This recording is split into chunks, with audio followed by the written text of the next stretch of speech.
우리 다 같이 기도함으로써 사순절 5번째 주일 예배 하나님께 드리겠습니다. 예수께서 돌을 옮겨 놓아라 하시니 죽은 사람이 누이 마르다가 말하였다. 주님, 죽은 지가 나흘이나 되어서 벌써 냄새가 납니다. 예수께서 마르다에게 말씀하셨다. 네가 믿으면 하나님의 영광을 보게 되리라고 내가 네게 말하지 않았느냐. 하나님 아버지, 우리 삶에는 많은 돌문이 있습니다. 우리 인생을 가로막고 있는 많은 돌문이 있어서 우리도 이렇게 좌절합니다. 그러나 예수님께서 내가 믿으면 하나님의 영광을 보겠다 하면서 그 돌문을 열라고 하십니다. 하나님의 음성을 듣고 우리가 과감하게 우리 인생의 돌문을 열겠습니다. 하나님께서 역사하실 일을 우리에게 나타내 보여주옵소서. 그 일을 하시기 위해서 십자가에 달려 돌아가시고 그 모든 죄의 문제를 해결하신 예수님께 감사와 찬양을 드립니다. 그런 마음으로 우리가 사순절을 맞이하고 있으며 그런 마음으로 하나님을 예배하고 있사오니 하나님 저희 예배를 받아 주옵소서. 예수님의 이름으로 기도했습니다. 아멘. 다 같이 일어서 찬송하겠습니다.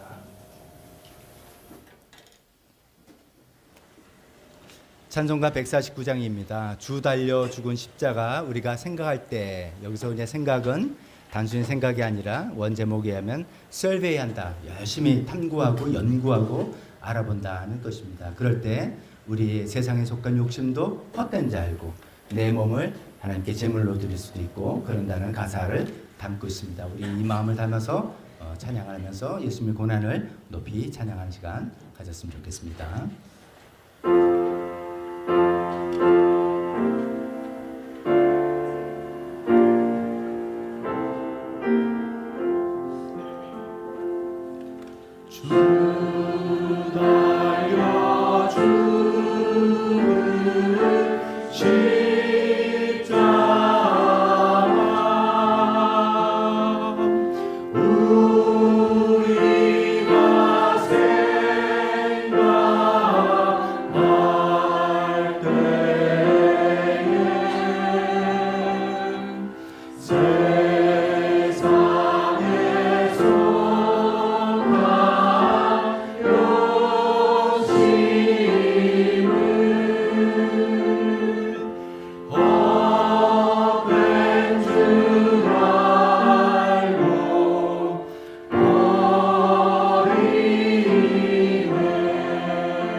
이어서 부를 찬송은 내 주의 보혈은 이 찬송입니다. 이 찬송을 찬송가 전통적인 곡에 또 새롭게 가미한 곡이라서 우리 몇 번 불러본 적이 있습니다.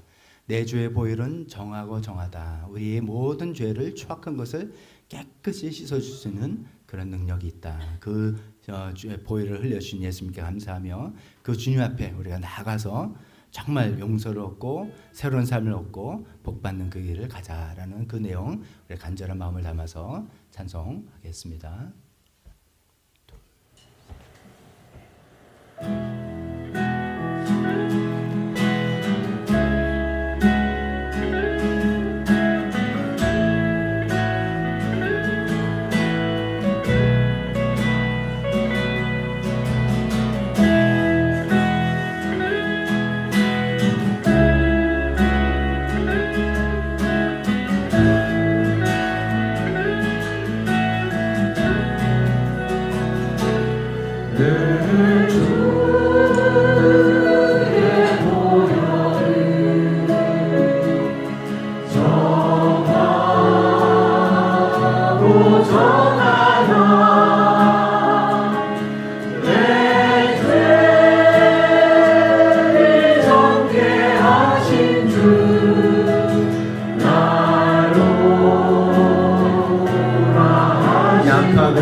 큰 죄인 복받아 큰 죄인 복받아 살 길을 얻었네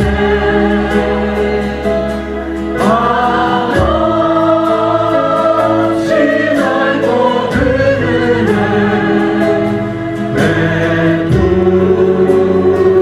베풀어 주소서 그 피가 맘속에 그 피가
우리 가정을 덮어주시옵소서.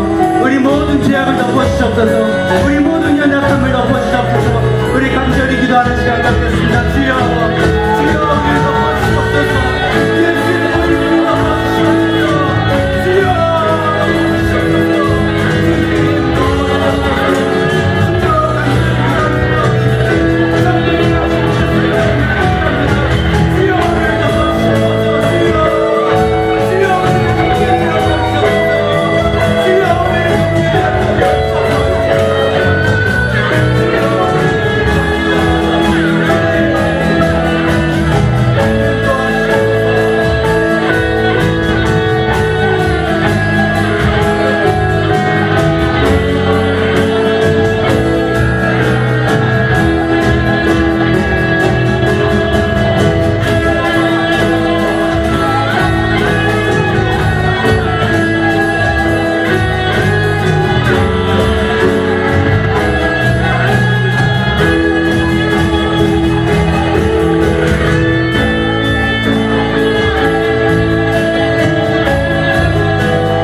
아멘.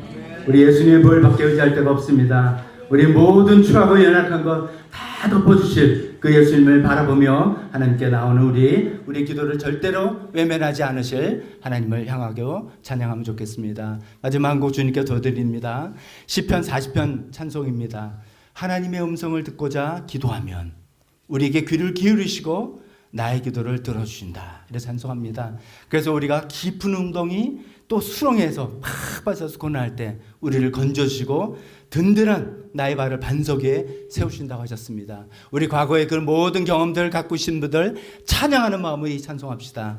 오늘 이 시간에 그런 깊은 수렁이와 웅덩이에 빠진 분들 믿음으로 이 찬송을 부릅시다. 그렇게 해주실 하나님을 기대하며 찬양하면서 주님께 마지막 찬양 드리는 시간 가지면 좋겠습니다.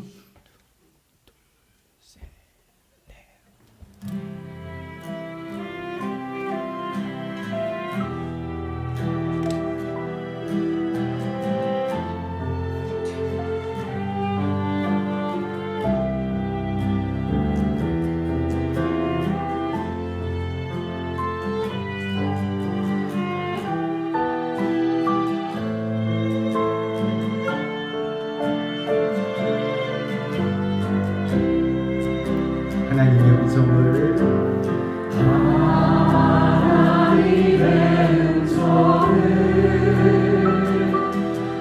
듣고자 기도하며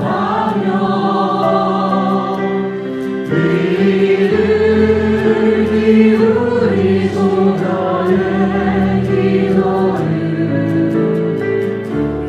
들어주신다.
새 노래로 찬송합시다.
아멘. 아멘. 자, 자리에 앉으시기 바랍니다.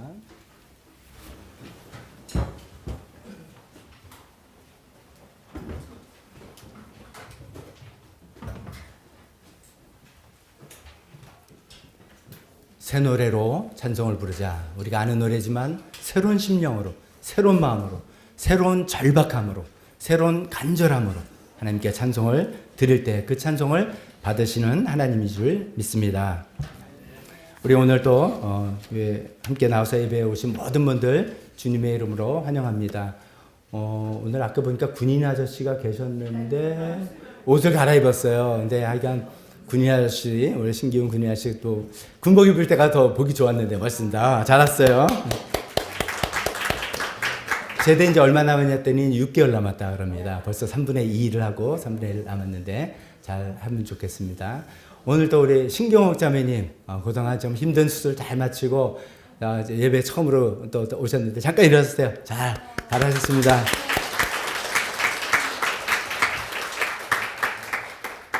그 다음에 우리 자꾸만 차유민 자매 이름만 기억나서 남편 미안해요. 둘째 그 집의 둘째 이름 가면서 테리 세라 테리 그렇죠. 테리 처음으로 교회 오는 건 아닌데 처음인가? 처음이죠. 데리고 왔는데 잠깐 일어나세요. 네. 잘했습니다. 예.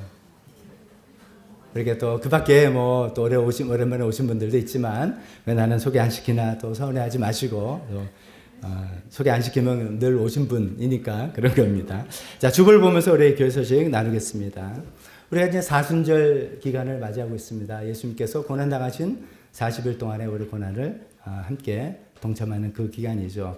그러면서 다음 주일은 종려 주일입니다. 팜 선데이. 예수님께서 예루살렘에 입성하실 때 많은 백성들이 팜추리를 가지고 환영했다는 종려나무를 가지고 환영했다는 그런 의미의 종려 주일이고 이어서 예수님의 고난주간이 시작됩니다. 그래서 고난주간 시작되는 4월 3일 성금요 예배로 저녁 8시에 우리가 모여서 예배드리고 또 기도하는 시간으로 갖고자 합니다. 4월 3일 금요일 날 우리가 예배 모입니다.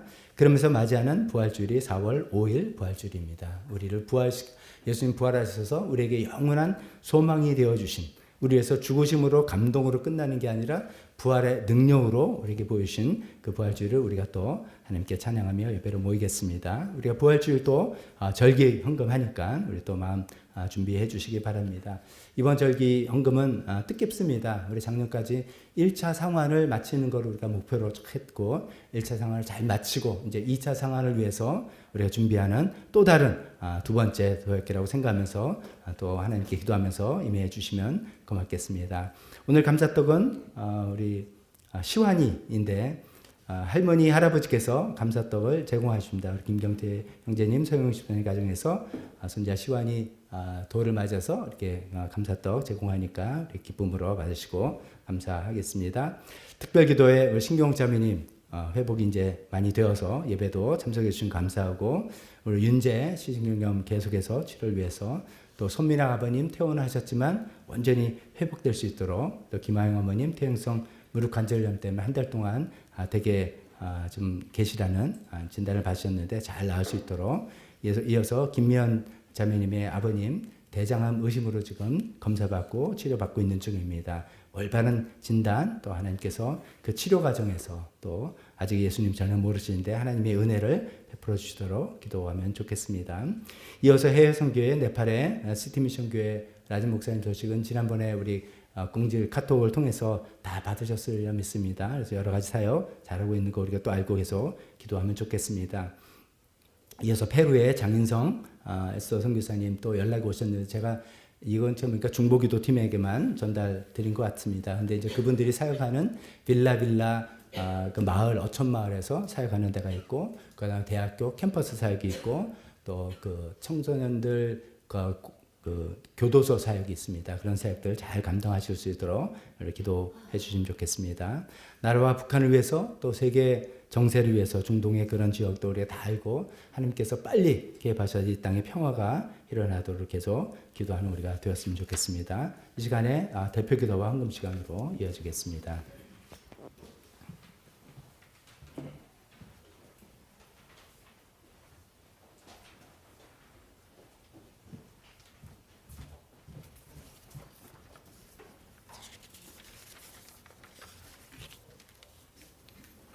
다 같이 기도드리시겠습니다.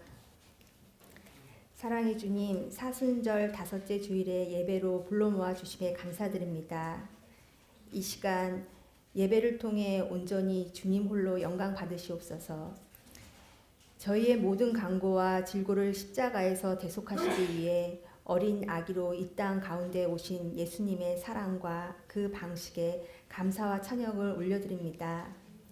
이런 주님의 사랑에 기대어 저희의 현재 주어진 모습이 어떠하더라도 저희 안에 살아계신 예수님을 신뢰하며 하루하루를 충실히 살아가는 성도가 되게 하여 주시옵소서.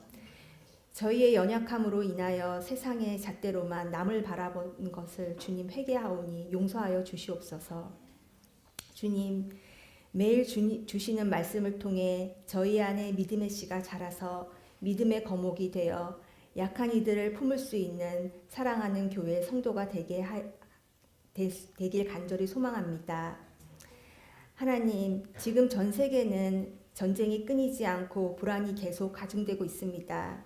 속히 전쟁이 끝날 수 있게 하여 주시고 전쟁으로 인해 고통받는 자들과 함께하여 그들을 위로하여 주시길 간절히 기도드립니다. 저희 교회가 앞날을 준비하는 교회가 될 수 있도록 지혜를 주시고 복음이 계속 세대를 통해 이웃을 통해 전파될 수 있도록 하여 주시옵소서.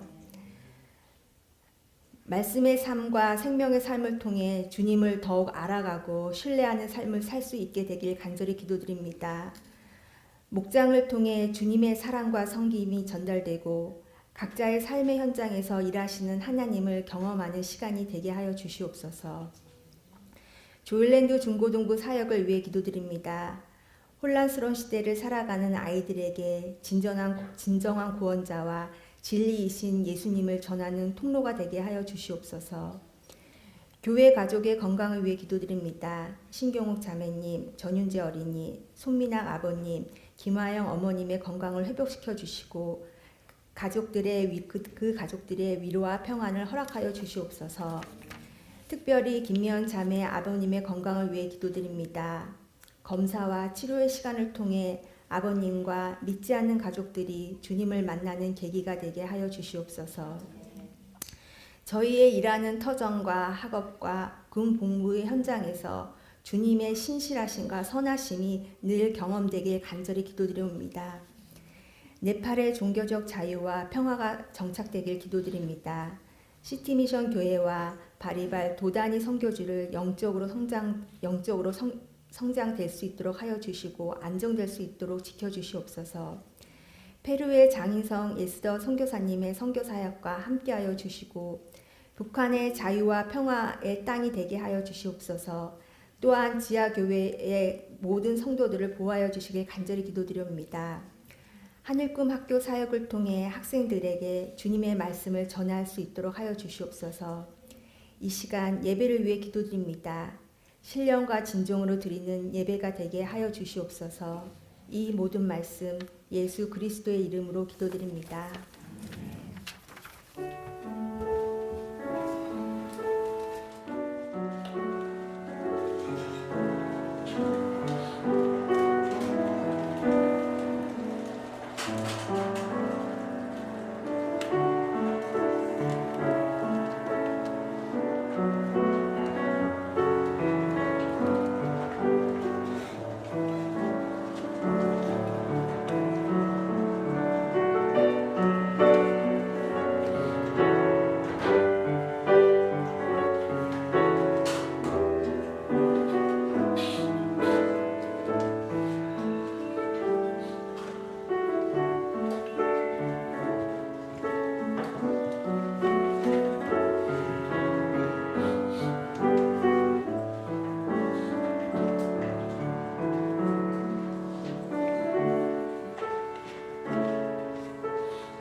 기도하겠습니다. 하나님 아버지, 오늘도 주님 앞에 나와서 물질을 주님 드립니다. 주님, 우리 위해서 생명을 내어주신 주님께, 우리 또 인생을 축복으로 인도하신 주님께 감사와 찬양으로 물질을 드립니다. 이거 받으시고 하나님 나라의 귀한 것으로 사용하여 주옵소서. 하나님, 우리의 삶은 하나님의 것입니다. 하나님, 우리 것을 떼어서 주님께 드리는 것이 아니라 하나님께서 우리에게 전부를 주신 것의 일부를 하나님 나라를 위해서 드리오니 하나님 이것에 하나님 통해서 하나님 나라 역사를 이루어 주셨기를 원합니다. 예수님 이름으로 기도했습니다. 아멘. 설교 시간입니다. 다 같이 일어서서 설교 본문 읽도록 하겠습니다. 설교 본문이 좀 길지만 오늘은 좀 다 같이 읽으면 좋겠다라는 생각이 들어서 같이 함께 읽도록 하겠습니다. 4절부터 9절까지입니다. 시작. 그는 실로 우리가 받아야 할 고통을 대신 받고 우리가 겪어야 할 슬픔을 대신 겪었다. 그러나 우리는 그가 징벌을 받아서 하나님에게 맞으며 고난을 받는다고 생각하였다. 그러나 그가 찔린 것은 우리의 허물 때문이고 그가 상처를 받은 것은 우리의 악함 때문이다. 그가 징계를 받음으로써 우리가 평화를 누리고 그가 매를 맞음으로써 우리의 병이 나았다. 우리는 모두 양처럼 길을 잃고 각기 제 갈 길로 흩어졌으나 주님께서 우리 모두의 죄악을 그에게 지우셨다. 그는 굴욕을 당하고 고문을 당하였으나 아무 말도 하지 않았다. 마치 도살장으로 끌려가는 어린 양처럼, 마치 털 깎는 사람 앞에서 잠잠한 암양처럼 끌려가기만 할 뿐 아무 말도 하지 않았다. 그가 체포되어 유죄 판결을 받았지만 그 세대 사람들 가운데에서 어느 누가 그가 사람 사는 땅에서 격리된 것을 보고서 그것이 바로 형벌을 받아야 할 내 백성의 허물 때문이라고 생각하였느냐. 그는 폭력을 휘두르지도 않았고 거짓말도 하지 않았지만 사람들은 그에게 악한 사람과 함께 묻힐 무덤을 주었고 죽어서 부자와 함께 들어가게 하였다. 아멘. 설교에서 잠깐 기도하겠습니다. 하나님 아버지, 우리를 위해서 고난당하신 예수님의 생생한 모습을 담는 성경 구절을 우리가 접합니다. 하나님 이 말씀을 통해서 예수님께서 우리에게 해주신 것이 무엇이며 어떤 고통을 당하셨는지 우리가 알게 도와주시옵소서. 또 그 은혜를 받은 우리는 어떻게 또 살아야 될지 또 각자 생각해 볼 수 있는 귀한 시간 성령님 허락하여 주옵소서. 예수님의 이름으로 기도했습니다. 아멘. 자리에 앉으시기 바랍니다. 주보의 본문까지는 잘 제가 업데이트 해놓고서 그 앞에 위에 제목은 깜빡하고 업데이트를 못했습니다. 지난주 제목인데 올해는 이번에는 22번째 그는 실로 우리의 질고를 지고 라는 제목으로 하나님 말씀 증거하겠습니다.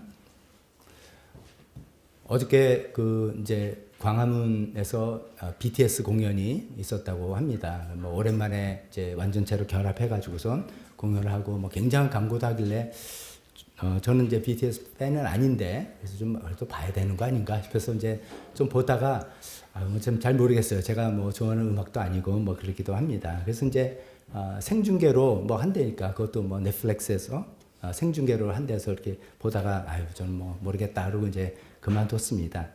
근데 이제 제가 뭐 BTS 이야기를 하는 게 아니라 생중계라는 이야기를 좀 해보려고 합니다.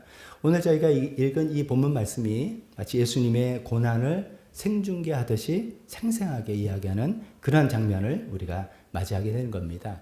이 일이 이제 일어난 건 예수님이 활동하시기 700년 전에 이사야 선지자를 통해서 예언이 된 건데 마치 700년 전의 예언이 어쩌면 이렇게 막 생중계하듯이 딱 맞게 상세하게 성취가 되는지 참 감탄이 되는 그런 내용입니다.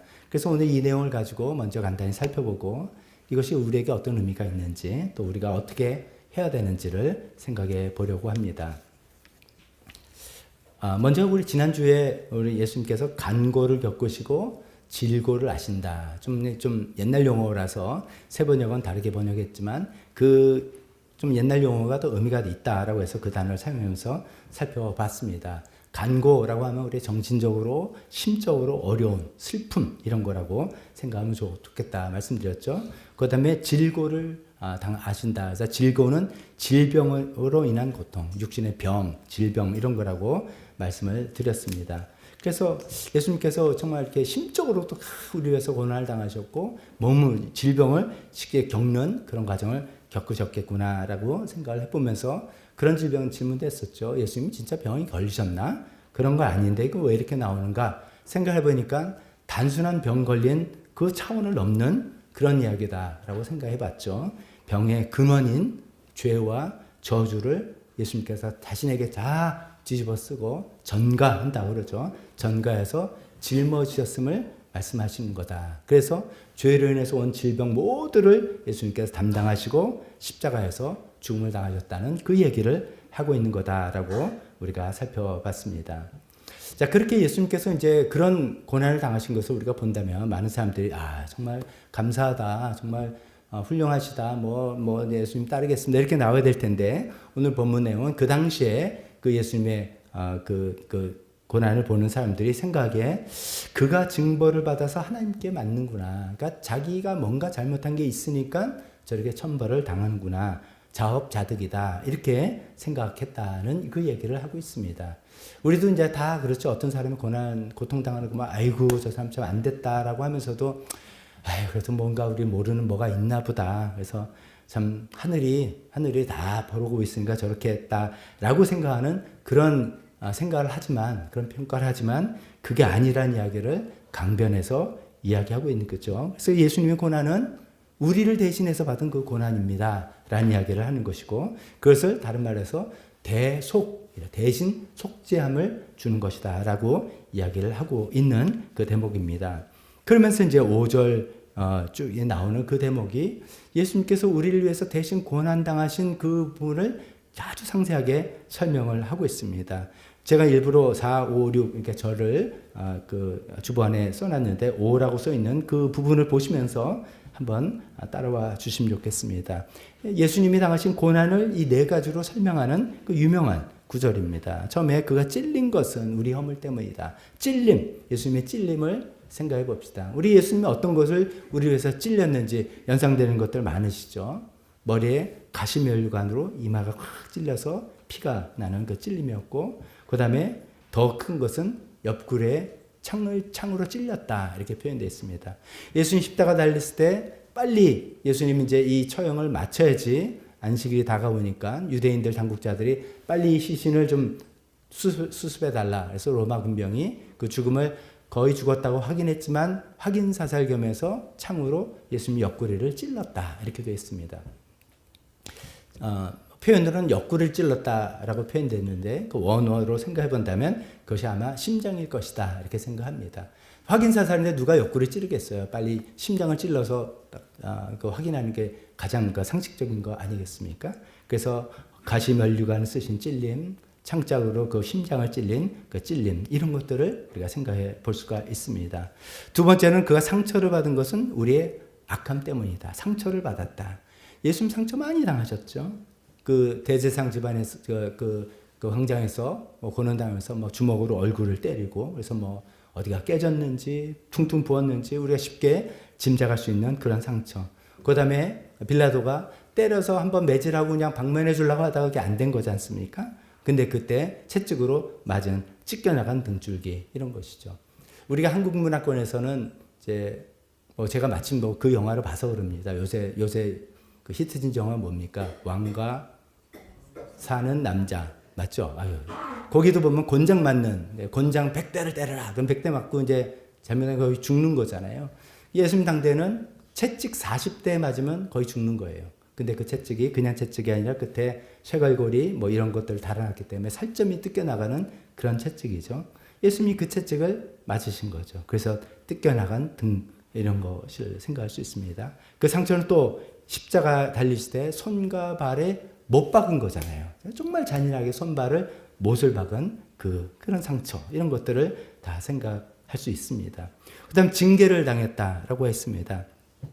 그가 징계를 받음으로써 우리가 평화를 누렸다. 이 징계는 대사장 집안에서 끌리는 그 공식 법정도 아니라 사적인 법정에서 그 징계를 받고 그다음 빌라도의 법정에서 죄인으로 확정을 받은 그렇게 방면해 주려고 애썼지만 그 압력에 굴복하기도 하고 자기도 필요하다고 해서 빌라도 총독이 사형으로 판결을 내린 그 징계 과정 이런 일을 생각해 볼 수 있습니다. 그 과정에서 모욕당하시고 조롱당하시고 억울함과 배신감이 들끓었던 그 징계를 우리가 생각할 수 있습니다. 마지막으로 그가 매를 맞음으로써 우리의 병이 나았다. 매가 아까 말씀한 그 40대 그 매라고 생각하면 좋겠습니다. 무자비한 채찍질 이런 겁니다. 그래서 사실 이사야서 53장 이 부분은 아까 말씀드린 것처럼 예수님 오시기 700년 전에 이사야 선지자 활동할 때 일어났던 그때 쓰였던 그때 예언되었던 내용인데 너무나 상세하게 예수님의 십자가 고통 그 과정을 이야기하고 있는 거죠. 그래서 정말 이렇게 더 이상 완벽하게 맞아떨어지는 예언이 있을까 하는 그런 대목이라고 볼 수 있습니다. 그런데 그 다음에 그런 고난을 당한 게 끝난 게 아니라 그 고난을 당하시는 예수님의 태도가 어땠는지 7절과 8절에서 이렇게 이야기하고 있습니다. 그는 굴욕을 당하시고 고문당했지만 아무 말도 하지 아니었다. 항변하지 않았다는 거죠. 예를 들어서 우리가 억울한 일 당하면 막 길길이 뜨고 막 소리를 고엄고엄 지르고 어떤 손가락하면서 자신의 억울함을 막 항변할 텐데 예수님 한마디도 항변하지 않으셨다는 것입니다. 겟세마네 동산에서 체포될 과정서부터 그렇습니다. 예수님 그때 분명히 이렇게 얘기했죠. 제자 베드로가 칼을 뽑아가지고선 그 대제사장 종의 귀를 떨어질 때 무력으로 칼로 들지 말라 하면서 내가 지금이라도 아버지께 원하면 부탁하면 천군 천사가 내려오는 줄 모르느냐. 그런 능력과 그런 권세가 있지만 그런 무력 행사로 대응하지 않으셨다는 거죠. 그리고 위기 모면에다가 자기 생명을 죽이려고 하는 그 모든 불법적인 심판 앞에서 자기를 표현하거나 목숨을 구걸하거나 그러지 않으셨다는 거죠. 거짓말로 둘러대거나 누구를 핑계대거나 그러지 않으셨다는 거죠. 그 모든 죄를 스스로 뒤집어 쓰시기로 결정하시고 잠잠히 그 재판을 받으셨다라고 이야기하고 있습니다. 그래서 그 모습을 마치 7절에 나오는 것처럼 이런 거죠. 마치 도살장으로 끌려가는 어린 양처럼 또 마치 털 깎는 사람 앞에서 잠잠한 암양처럼 끌려가기만 할 뿐 아무 말도 하지 않았다. 우리는 양을 키우는 문화가 아니라서 이런 거 잘 모르는데 혹시 농촌에서 자라신 분들 소를 잡는 장면이라든지 뭐 그렇게 경험이 있으신 분들이 있는지 모르겠습니다. 저는 이제 동영상 같은 걸 통해서 정말 양 털 깎는 그 장면들을 많이 봅니다. 호주 같은 데 이런 데서 보면 양 털이 푸석하게 잡으면 그 털 깎는 사람이 그 바리깡 같은 기계로 이렇게 털을 아주 여러 개 깎아내는데 양이 뭐 아무 뭐 몸짓도 안 하고 그냥 가만히 당하고 있고 순응하고 있는 그런 모습이죠. 마치 그런 모습이라는 거죠. 근데 마치 그거를 그냥 털만 깎는 게 아니라 잡아 죽이려고 하는 그 사람 앞에서 아무 대항도 하지 않는 그런 모습을 이렇게 이야기하고 있습니다. 그래서 그 결과 어떻게 됐냐? 8절 9절에서 유죄 판결을 받으시고 예수님은 십자가에 달려 돌아가셨다. 우리가 잘 알지 않습니까? 오늘 이 이사야서 본문은 그것을 사람 사는 땅에서 격리되었다 이렇게 표현하고 있습니다. 그래서 죽으시고 십자가 강도들처럼 시체가 처리되는 겁니다. 십자가에 달린 사람은 유대인들 관점에는 하나님의 저주를 받은 사람이다. 나무에 달린 사람은 하나님의 저주를 받아 죽은 거다라는 오랜 관습이 있었기 때문에 그 사람은 의로운 사람, 절대로 일반적인 장례가 될 수 없었어요. 그래서 구덩이를 넓게 파고 시신을 걷다가 버리고 그냥 묻어버리는 것이 관례였습니다. 그렇게 되었지만 예수님도 당연히 그렇게 되는 거였지만 또 희한하게 저 부자 아리마대 요셉이 빌라도 총독에게 청혼을 해서 자기 시신을 안치하려고 준비했던 그 무덤에 안치했다는 것이요. 그것이 그대로 이루어져서 9절 끝에 그에게 악한 사람들과 함께 묻힌 무덤을 주었고 죽어서 부자와 함께 들어가게 하였다라고 이야기하고 있습니다.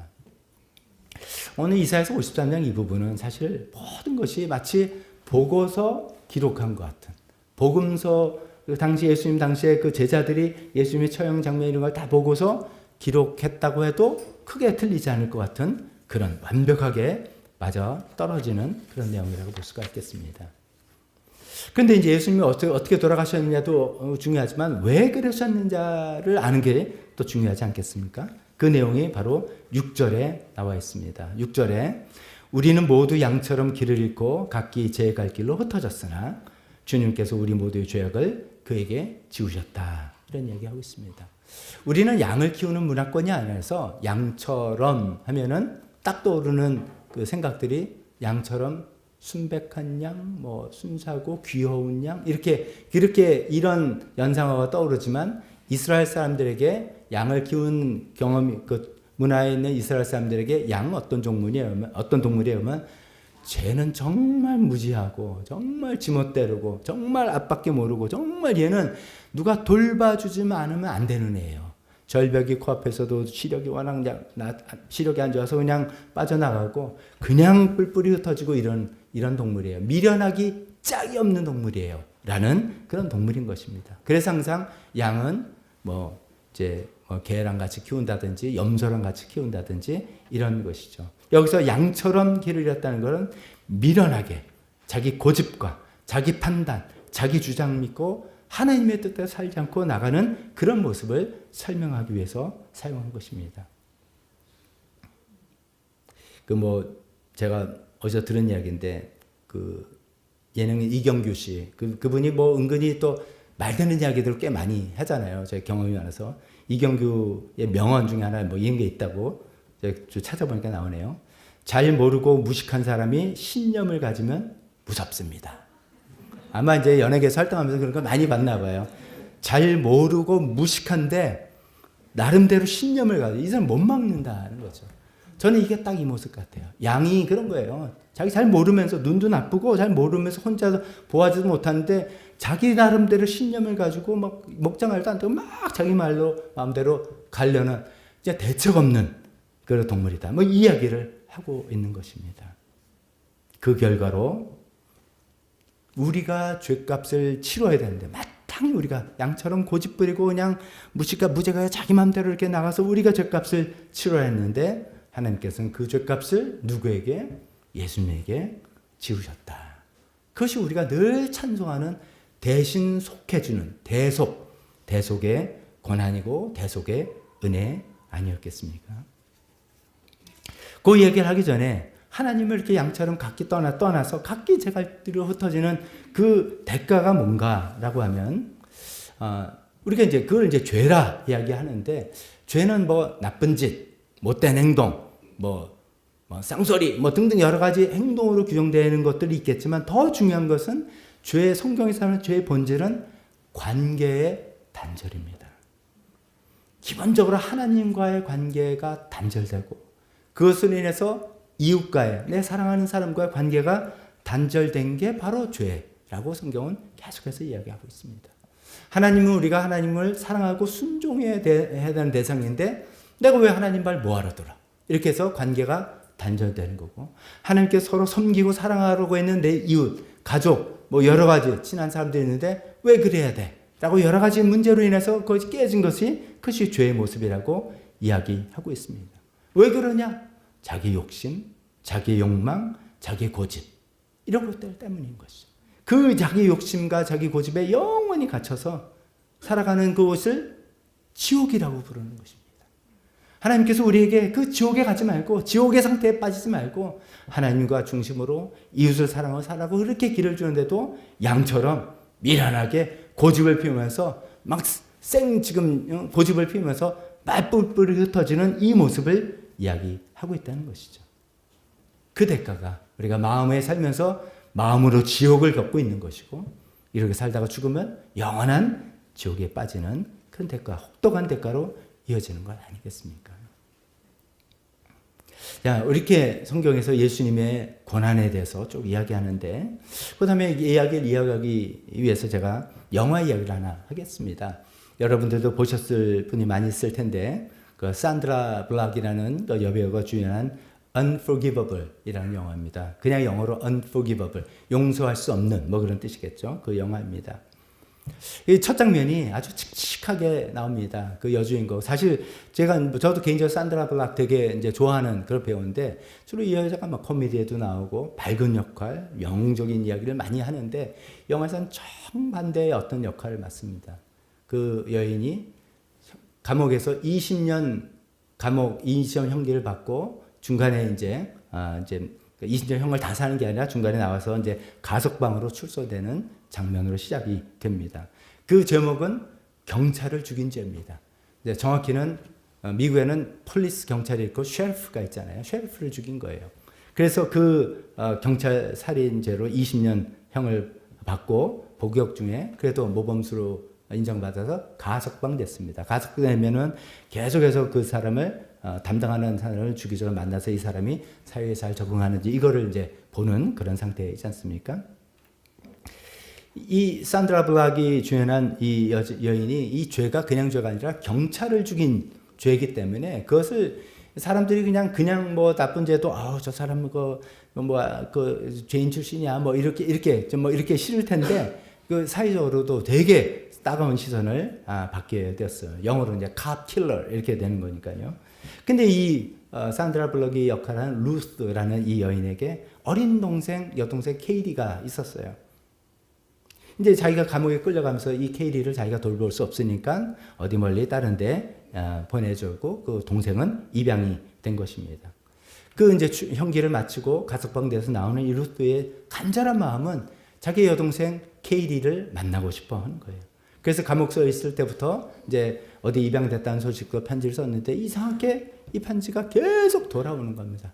아니, 돌아오진 않았어요. 그 편지가 자기는 갖는다고 생각했는데 사실은 한 번도 케이리한테 전달되지 않았어요. 왜냐하면 케이리는 어떤 양부모에게 입양을 당했고 그 양부모 입장에서는 형무소에 있는 그 극악무도한 경찰을 죽인 그 여자랑 접촉을 끊고 싶어 했겠죠. 그래서 모든 편지를 하나도 전달해 주는 거 다 그냥 보관하고만 있었던 그런 것입니다. 출소 후에 동생의 소식을 알고 싶어 했던 이 여인 루스는 계속해서 여러 시도를 만나려고 간택을 하고 그것을 알게 된 양부모는 그럴수록 더 이 만나지 못하게 막으려는 그 노력이 치열했습니다. 그래서 이제 영화가 진행되는데 이 영화의 핵심 포인트는 이거예요. 진짜로 그 경찰을 살해한 게 루스가 아니라는 거예요. 그 경찰을 살해한 거는 루스가 아니라 그 어린 동생 케이리가 살해한 거예요. 그 집이 이제 어떤 사건이 있었냐면 집이 이제 채무에 빨려서 이제 집이 넘어갈 판에서 부모님은 다 돌아가시고 이제 루스는 나이가 많은 언니고 아주 어린 5살짜리 여동생 둘이 사는 집을 지키려는 건데 사람들이 이제 집 이제 나와라, 뭐 집을 물어야 되나, 허물어야 되나, 이 압박 가운데 계속 이제 대치를 하고 있는데, 미국은 이제 총기가 있는 게 좀 문제잖아요. 그래 총기를 가지고 나 총 있어, 서로 좀 우리 여기밖에 갈 데 없어 막 그러고 있는데, 그 뒷문으로서 셰리프 경찰이 설득을 해보려고 뒷문으로 들어오는데 모르고 어린 동생 케이리가 총으로 나서 그 경찰을 죽인 거예요. 근데 그 언니가 그 모든 걸 다 뒤집어 쓰기로 작정을 한 것이죠. 자기가 죽였다 뒤집어 쓰고, 그 5살짜리는 얘는 어리버리 잘 모르고 자기가 지금 무슨 일을 저질렀는지도 모르는 상태였던 것이죠. 그 결과 자기는 20년 형을 받고 동생은 다른 가정으로 입양돼서 떨어졌던 겁니다. 그래서 이제 자기는 중간에 나와서 그 동생을 자꾸 만나보고 싶어서 이 노력을 했던 것입니다.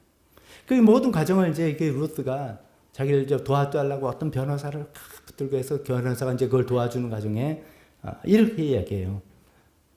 그때 케일이 얘는, 그러니까 이제 변호사가 물어요. 왜 그때 당신이 저지른 일이 아닌데 왜 당신이 했다라고 뒤집어 썼냐? 뭐 이런 질문을 하지 않겠습니까?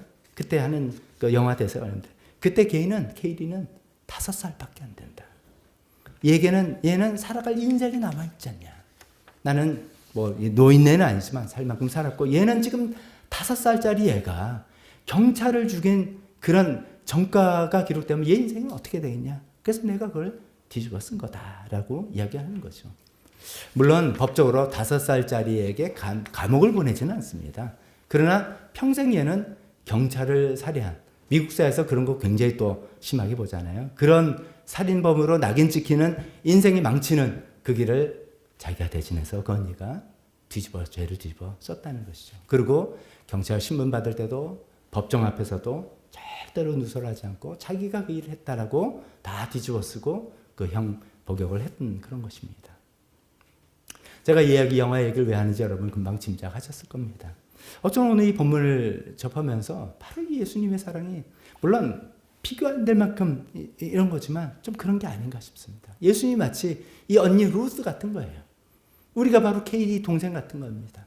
우리는 사실 고의적으로 죄를 졌고 고의적으로 나쁜 행동을 했죠. 나쁜 말도 하고 나쁜 마음도 품고 막 보이게 안 보이게 다 그런 죄를, 하나님 앞에 죄와 인간들 사이의 죄를 다 졌지만, 그래서 우리가 하나님께 천벌을 받아야 되는 사람이지만, 예수님께서 루스처럼 당신이 다 그 죄를 뒤집어 쓰기로 결정하셔서 오셔서 이 어린 양의 죽음을 당하신 그런 거다라고 말씀드리고 싶습니다. 우리가 여기서 이제 우리는 어떤 이런 예수님의 이사야서 53장에 나와서 우리를 위해서 죄를 다 뒤집어 쓰시고 그 모든 고난과 오해와 손가락질을 당하면서 죽음 당하신 예수님의 장면을 생각하면서, 그 사실을 생각하면서 우리는 어떤 반응을 가져야 되겠는가? 너무나 당연하지 않습니까? 감사와 감격과 갚을 수 없는 은혜를 준 그런 마음을 가져야 되겠는데, 어쩌면 좀 모르겠어요. 이런 것들이 좀 맨날 지나다 보면 좀 무덤덤해지지 않을까, 그런 생각도 듭니다. 사순절이니까 당연히 저런 말씀 전해야지. 그런 생각이 들고, 또 십자가의 고난 가지고 또 우리가 먹는다. 이렇게 생각하든지, 만약에 우리 마음이 이렇게 된다면 정말 이건 슬픈 일입니다.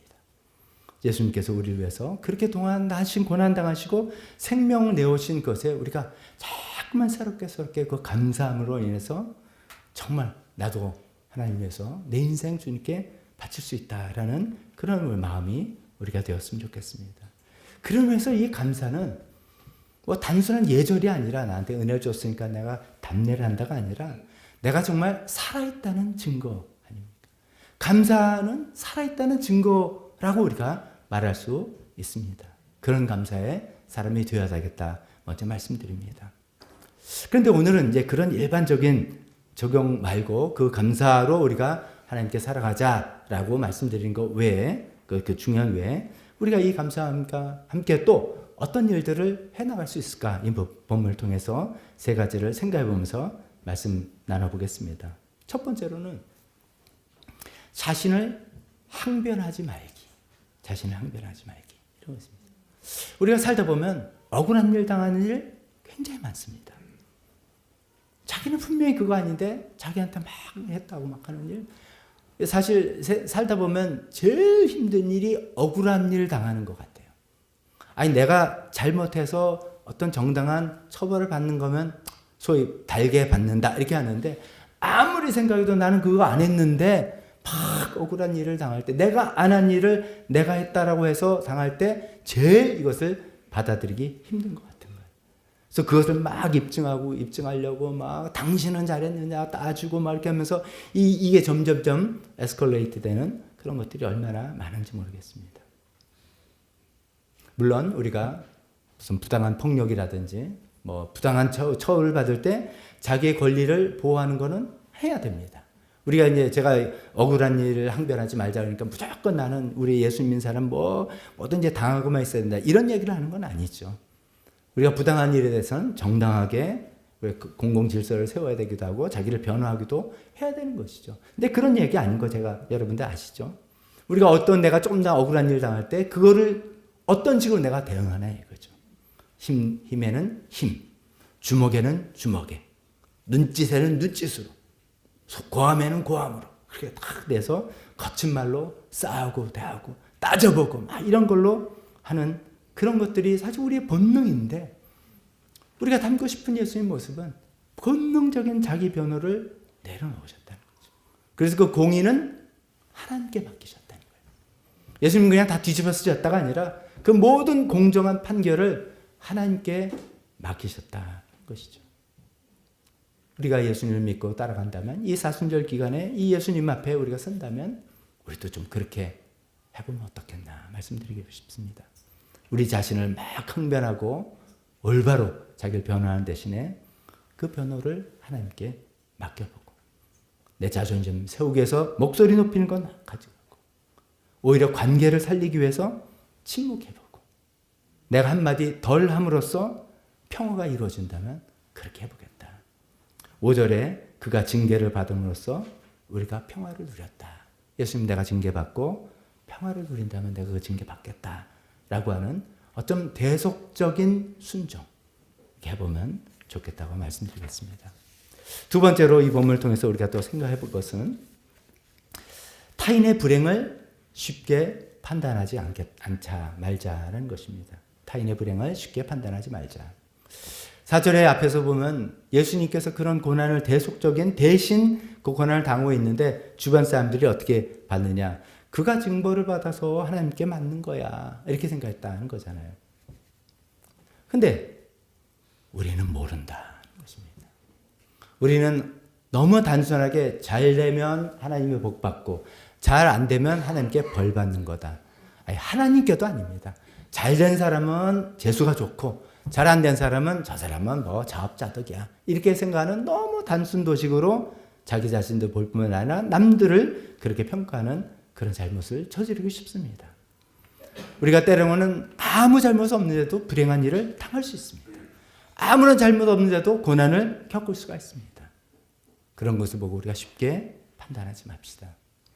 요한복음 9장에 보면 예수님께서 제자들과 이렇게 거니시는데 거기에 날 때부터 소경된 자를 만나게 됐어요. 그 제자들이 이제 궁금해서 예수님께 질문했어요. 예수님. 저 사람이 날 때부터 소경이라고 들었는데 저 누구 잘못 때문에 저렇게 된 겁니까? 그러면서 제자들의 머리는 두 가지 옵션밖에 없었어요. 저 사람이 자기 잘못입니까?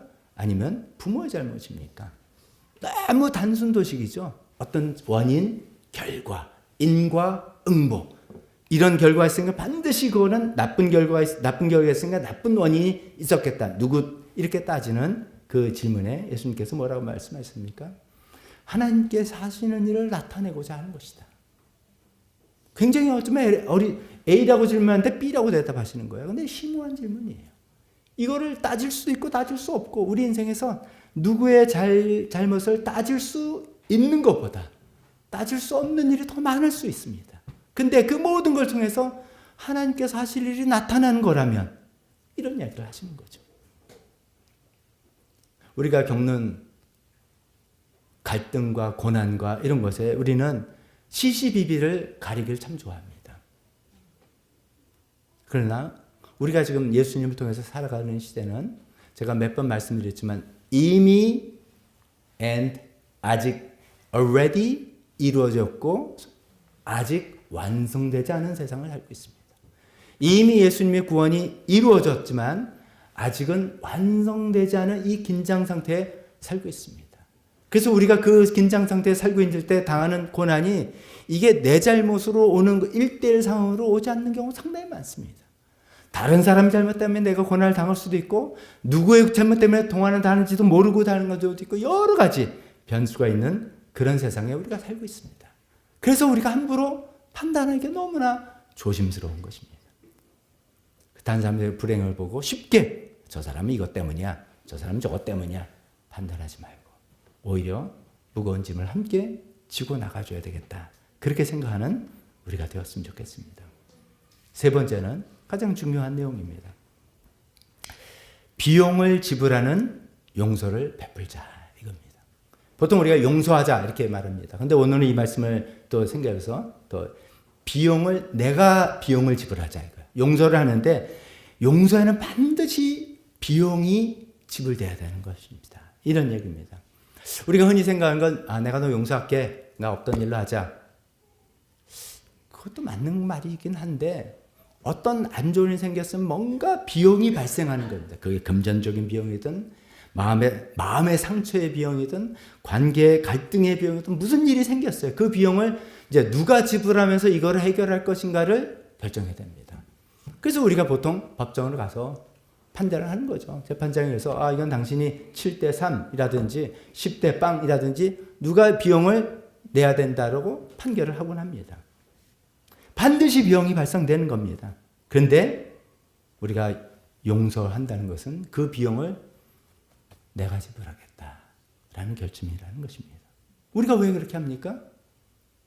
예수님이 그렇게 해주셨으니까. 하나님이 그렇게 해주셨으니까. 우리가 기독교 신앙에서 가장 위대한 정신은 용서입니다. 근데 그 용서는 미사여고 그냥 말하기 좋은 용서가 아닙니다. 거기서 용서해야 되는 상황에서 발생한 그 고통과 그 비용을 내가 감당할게 하는 용서인 것입니다. 이빠른 용서 절대로 없습니다. 제가 좋아하기도 해서 많이 인용도 하고 예전에 그분의 책을 가지고 시리즈 설교됐던 지금은 돌아가신 미국의 팀 켈러 목사님의 그 이야기를 인용을 몇 가지 하면서 말씀 전해보겠습니다. 그분이 이렇게 말씀하십니다. 용서란 누군가에게 면죄부를 주는 게 아니라 면죄부는 뭡니까? 너 이제 저 없는 걸 해줄게 라고 하는 거잖아요. 누군가에게 그냥 면죄부를 주는 게 아니라 그 사람이 지불해야 될 대가를 내가 대신 지불하기로 결정하는 것이다. 대가를 내가 지불할 결심이 없으면 그건 용서가 아닙니다. 덮어버리는 거야. 나 지금 생각 안 할래. 이런 것이. 내가 용서라는 것은 그 사람이 저지른 어떤 잘못된 문제들의 그 대가를 내가 지불할게 라고 결정하는 겁니다. 어떤 대가입니까? 금전적인 손해. 그것 때문에 실추된 나의 명예, 찢어진 나의 마음, 심지어는 목숨까지도 예수님의 경우. 내가 대가. 예수님 그래서 우리를 용서해 주시고 우리의 생명을 구하신 거 아닙니까? 용서는 그냥 없던 걸로 하자 절대로 아닙니다. 거기서 발생한 그 피해를 내가 대신할게 라고 하는 결정이라는 것입니다. 이어서 또 이런 말 하십니다. 당신이 누군가를 용서할 때 당신의 마음이 찢어지는 듯 아픈 이유는 그 사람의 죄값을 당신이 감정으로 지금 대신 지불하고 있기 때문이다. 금전적으로 하는 것도 있겠지만 우리가 용서할 때 저는 용서가 너무 편해요. 용서가 너무 쉬워요. 그런 분 저한테 좀 비결 좀 알려주면 좋겠어요. 내가 어떤 사람을 용서하려는 상황은 내 마음을 저 사람이 찢어놓은 거잖아요. 너무나 난 아픈 거잖아요. 그럼에도 불구하고 용서하겠다는 것은 그 상한 감정을 이 감정 당신이 지불해 하지 않기로 결심했다는 거잖아요. 내가 지불하겠다. 이 감정 찢어진 아픔은 내가 감수하겠다로 결정하는 게 용서다는 말 아닙니까? 그 용서 힘듭니다. 용서 진짜 아픈 일입니다. 용서는 우리가 흔히 예수님의 사랑을 대속의 사랑 이렇게 하잖아요. 대신 속해주, 대신 희생을 치르고 속해준 사랑. 그래서 대속의 사랑이잖아요. 다른 말로 용서예요, 그게. 저 사람이 잘못한 거 알아요. 다 인정했어요. 그러나 결과 당신이 책임져가 아니라 결과 내가 책임질게. 라고 하는 게 용서라는 것입니다. 그것이 하나님께서 우리에게 해주신 거고 예수님께서 우리에게 해주신 것입니다. 그리고 마지막으로 하나만 더 말씀드리면 예수님이 우리를 위해서 하신 일은 불공정의 극치다. 이해가 되십니까? 예수님께서 우리가 한 것은 공정한 일이 아닙니다. 왜? 공정하면 뭐예요? 죄 지은 사람이 벌 받는 게 공정하죠. 그렇죠? 근데 죄는 우리가 졌는데 하나님께서 공정하게 하시려면 우리가 벌 받아서 없어지는 게 공정합니다. 근데 예수님께서는 우리가 생각 아버지 그러지 맙시다. 내가 대신 벌 받을게요. 야, 그건 공정이 아니지. 죄는 저 사람 지었는데 왜 네가 벌 받냐? 그건 공정이 아니야. 제가 대신 받을게요. 불공정이에요. 그래서 예수님이 우리에게 위해 하신 일은 불공정의 극치다. 하지만 그 불공정 덕분에 우리가 살았다. 그렇지 않습니까? 그렇다면 이제 우리가 타인을 향해서 기꺼이 그 불공정한 은혜를 베푸는 자가 되어야 된다. Unfair grace. 이 은혜는 페어한 게 아닙니다. 우리가 갈등 있는 건 다 뭐냐면 어떤 게 맞냐, 누가 맞냐, 틀리냐를 따지는 거예요. 그래서 fair한 거를 따지는 거예요. 공정하게. 네가 이렇게 했으면 네가 이 대가를 치고 이렇게 했으면 이렇게 되고 딱딱. 우리는 다 공정한 거 좋아합니다. 그러나 우리 삶은 공정하지가 않습니다. 우리가 하나님과 우리 관계에서부터 공정하지가 않아요. 하나님께서 우리를 공정함으로 대했다면 우리는 다 없어질 인간들이에요. 우리 사회에서 서로 인간관계에서 공정함으로 한다면 우리는 다 갈라지고 없어질 그런 사이입니다. 부부 생활을 오래 하신 분들 공정함으로 우리가 살았습니까? 한 사람은 손해보고 한 사람은 감수하고 한 사람은 덮어주고 한 사람은 아프지만 내가 그걸 뒤집어 쓰고 자녀를 키우는 부모님들 공정함으로 자녀 키웁니까? 아유, 그러면 우리 자녀도 없죠. 없죠. 이렇게 너 하기로 했는데 왜 안 해? 이거 따지면 나가! 이렇게 되는 거죠. 우리는 불공정한 하나님의 은혜로 살아가는 사람들입니다. 누군가 비용을 지불한 겁니다. 예수님께서 그 비용을 지불했고 그것을 우리가 알았다면 경험했다면 내가 먼저 그 비용을 지불하는 사람이 되어야 되는 것이죠. 말씀을 맺겠습니다. 오늘 예수님이 당하신 고난을 살펴봤습니다. 예수님 당하신 고난을 우리가 대속의 은혜 이렇게 표현합니다. 나를 대신해서 속죄함을 주셨다. 나를 대신해 속해 주셨다라는 것입니다. 우리를 사랑하기 때문에 그러셨다. 이 대속의 은혜. 그래서 예수님 고난 당한 걸 우리가 묵상하고 생각해 보는 것입니다. 그러나 이 사랑에 우리는 마땅히 제일 먼저 감사함으로 나가야 돼요. 우리 모든 기본은 감사합니다. 하나님께 감사함으로 나가는 우리가 되었으면 좋겠습니다. 근데 감사함을 기본으로 제가 오늘 3가지 말씀드렸어요. 자존심 상한다고 목소리 높이는 게 아니다 이거예요. 예수님 털 깎는 자 앞에서 잠잠한 양처럼 잠잠하셨어요. 나를 막 그렇게 한다고 자존심 부르고 끝까지 따져보자 이게 아니라 잠잠하게. 왜냐하면 그 판단은 공정한 판단은 누가 내릴 거기 때문에 하나님이 내리실 거기 때문에 하나님을 믿지 않는 사람은 용서 못합니다. 저는 단언코 말씀드립니다.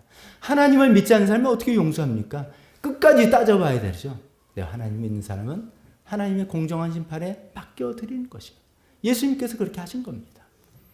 2번째, 타인의 불행을 쉽게 판단하지 않는 것입니다. 저 사람 저래서 저럴 거야. 그렇지 않습니다. 조심하는 것입니다. 3번째, 비용을 지불하는 용서함을 베푸는 것입니다. 용서라는 것은 그 비용을 내가 지불하기로 작정하는 것입니다. 왜냐하면 그런 용서를 하나님께 받았기 때문에 하나님께로부터 그런 용서를 받았기 때문에 사람 관계에서 그 비용을 내가 지불하면서 내가 감수하면서 용서하고 화해하겠다라고 나라는 그런 사람을 말하는 것입니다. 그런 우리가 다 되었으면 좋겠습니다. 기도하겠습니다. 반주해 주실 때 오늘 말씀 듣고 여러분에게 하나님께서 하신 말씀이 있다면 그거 붙들고 함께 기도해보는 시간 갖으면 좋겠습니다. 결단의 기도입니다. 내가 너무 들으니까 너무 아멘 되어서 하는 게 아닙니다. 어떤 거는 들으면서 아멘 되어서 그냥 감사합니다 나올 수도 있지만 어떤 때는 소화가 안 돼요. 내가 해나갈 자신이 없을 때가 있습니다. 그럴 때 하나님께 맡기는 겁니다. 하나님, 이것이 하나님 말씀인데 저는 그것을 해낼 자신이 없습니다. 해낼 능력이 없습니다. 그러나 하나님 말씀이라면 해보려고 합니다. 그러므로 저에게 힘을 주십시오. 이런 기도로 나올 수 있습니다. 어떤 때는 나한테 이런 은혜가 주어진 것이 감사합니다. 그래서 내가 정말 하나님의 은혜를 갚는 사람이 되겠습니다. 이런 기도 할 수 있습니다. 여러 가지 여러분에게 해당되는 기도 이 시간에 함께 하는 시간 갖겠습니다. 기도하겠습니다. 하나님 아버지,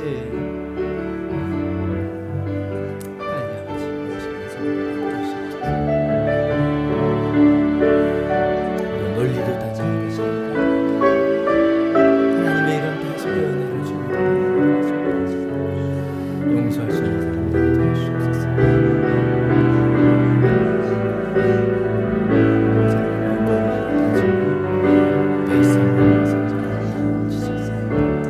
무엇이 옳고 그른지 따지고 내 마음을 나를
심령의 역사해 주시옵소서.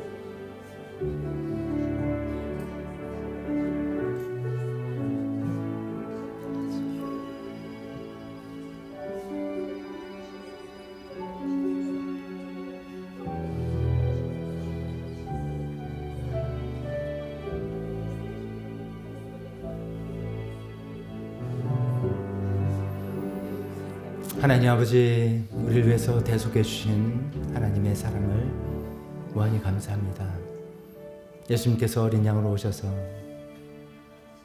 아무 잘못 없는데 우리 모든 죄를 다 담당하시고 침묵하시며 그 고통을 하셨습니다. 그러면서 우리에게 생명을 부어주셨습니다. 하나님 아버지, 우리도 감히 그런 사람이 되어보기를 원합니다.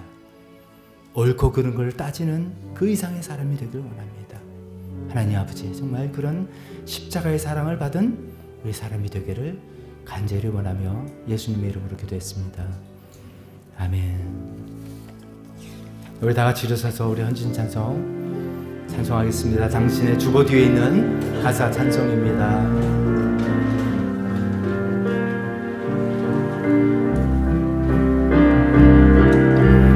당신의 겸손한, 당신의 거룩함, 당신의 정직함 우리에게 보이사, 내 안에 교만함, 내 안에 천박함, 내 안에 거짓됨 모두 벗어버려. 당신의 겸손함, 당신의 겸손함, 당신의 거룩함, 당신의 정직함 우리에게 보이사, 내 안에 교만함, 내 안에 천박함, 내 안에 거짓됨 모두 벗어버리고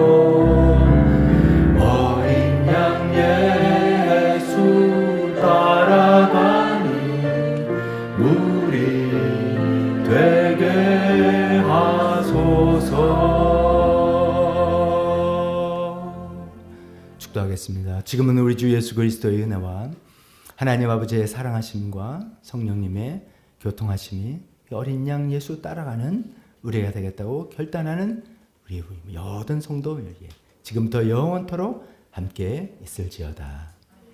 아멘.